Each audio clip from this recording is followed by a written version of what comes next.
দেখো দেখো, এত বড় শরীর কিন্তু ভিখারি। আমি গরিব হতে পারি, কিন্তু আমি খারাপ না।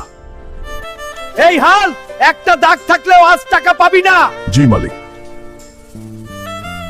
বাবা, তুই এত কষ্টে থেকেও মানুষকে সাহায্য করিস। আমি গরিব, কিন্তু মনটা গরিব না মা। একদিন আমি ধনী হব, গরিবদের সাহায্য করব।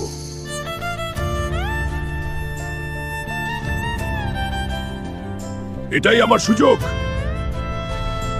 আজ আমি নিজের ভাগ্য বদলাবো। কে সাহায্য আমার স্রোতে? আমি।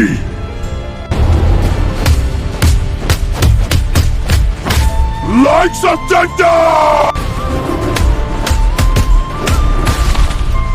এই জয় শুধু আমার না, হাল্ক ভাইয়া, আপনি আমাদের বাঁচিয়েছেন। আমি তো তোদের একজন।